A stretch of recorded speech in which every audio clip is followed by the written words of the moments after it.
Hey, everybody, welcome back to the program. We took care of some business during that break, man. We dealt with some sunshine as well as some audio issues, and it seemed to go very, very well. Jan Kirkman talked about her highlights in her hair, and we all nodded and cared.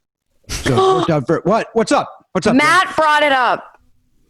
I just saying she looks like a rock star with her hat and her, like, the way her hair is and the shirt. It looks like, we're talking to Joe Perry. Like Joe Perry in his prime, Joe Perry.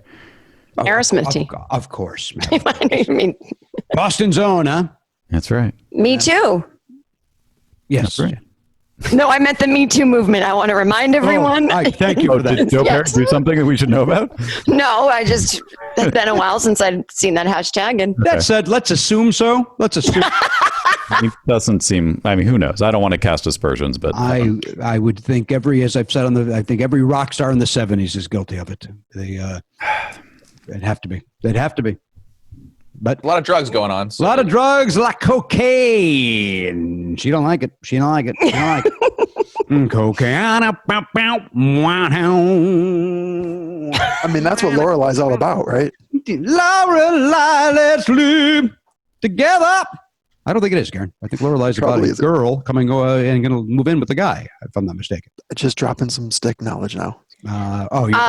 Sticks and basketball? Is that your two hotspots? Do you want to hear a very quick hot gossip story involving a famous comedian and sticks? Yep. Do I? It's not as good as I'm making it sound because it's just about them singing a stick song. But when I was a young comedian in the late 90s in New York City, I was in my early 20s.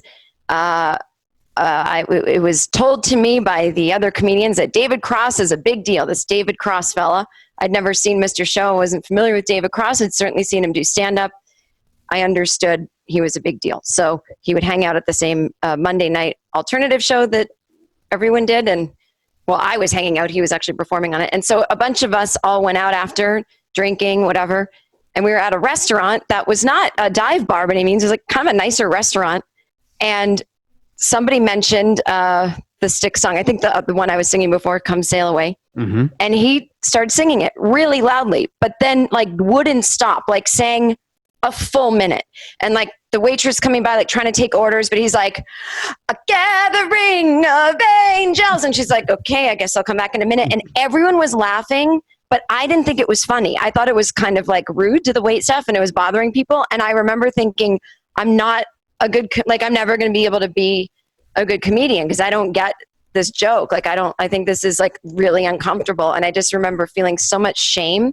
But nowadays I go, I think I was right. Anyway, that's your hot gossip. I think you're on the right side of that story. Yeah. It sounded funny when you were describing it. It's technically funny, but it was annoying. If no one else was around and there was, yes. No, it's absolutely rude. And it's the comedy of inappropriate public behavier, I think, right? It's one of those toss-ups where you hear these stories about Andy Kaufman. You're like, that sounds kind of fun. And then you're like, and then he was holding up the whole production, Right. But, get on the message boards. Don't see if I fucking care. I'm not scared of him. Don't worry. Message boards don't exist anymore. Oh, okay, good. Well, isn't Reddit basically a message board? Reddit is a giant message board. That's true. It's also a shit pile. It does both. I wish I'd had a better word, but I didn't want to say dumpster fire.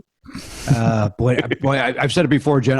When I first heard dumpster fire, I thought it was the greatest expression in the world, and I couldn't wait to use it. And then it got overused within minutes. Yeah, by the time you're saying dumb, you're like, oh, my aunt said it on Facebook. Forget it. Yep. To hear the whole conversation, subscribe for free on Apple Podcasts or wherever you get your podcasts, or visit nevernotfunny.com.